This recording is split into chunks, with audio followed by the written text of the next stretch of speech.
Blog. Shiva পুজো আমি কিভাবে করব তোমাদের সাথে সেটা শেয়ার করব বন্ধুরা, ঠিক আছে? তাহলে সাথে থাকো। তো এই হচ্ছে আমার বাড়ির পুজো, এটা হচ্ছে আমার বাড়ির শিবলিঙ্গ। তো প্রথমে আমি বাড়িতে পুজো করে নিলাম। তো পুজো কিভাবে করি সেটা সাধারণত আমরা সবাই জানি কম বেশি। ওই পঞ্চামৃত, দুধ, দই, ঘি, মধু আর চিনি দিয়ে আমি পঞ্চামৃত বানিয়ে শিবলিঙ্গকে অভিষেক করলাম। তারপর আমি এগুলো সব রেডি করে রেখেছি। আমি একটু মন্দিরে যাব আর ফল টল দিয়ে মিষ্টি দিয়ে ঠাকুরকে আমি পুজো দিলাম। ফুল, বেলপাতা, বেল দিয়ে আমি ঠাকুরকে অর্পণ করলাম। তারপর ধূপ দ্বীপ জ্বালিয়ে আমি মহাদেবের আরাধনা করলাম। তারপর আরাধনা করে আমি আমার পুজো শেষ করলাম। এখন আমি আমার মহাদেবকে নিয়ে মন্দিরে যাব।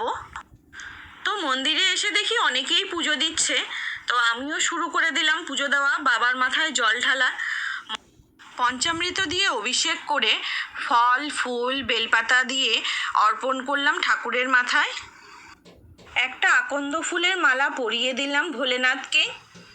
তারপর ফল, ফুল, মিষ্টি দিয়ে প্রণাম করে আমার পুজো আমি শেষ করলাম।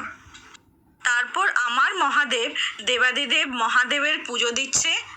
তো আমার মতন উনিও সব কিছু নিয়ম অনুসারে পুজো অর্পণ শুরু করলো। তারপর ধূপ দ্বীপ জ্বালিয়ে বাবা ভোলেনাথের একটু আরাধনা করে নিলাম আমরা দুজনেই।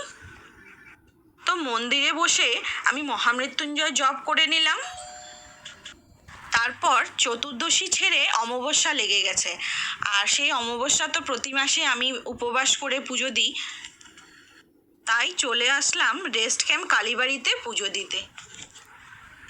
তো প্রদীপ, ধূপ, দ্বীপ জ্বালিয়ে মায়ের একটু আরাধনা করে নিলাম।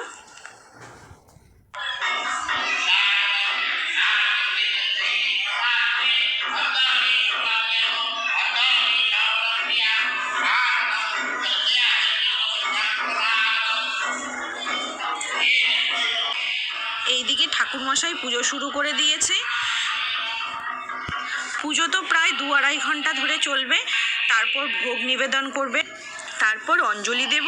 তো এইভাবে আমি আমার শিব পুজো আর অমাবস্যা শেষ করলাম।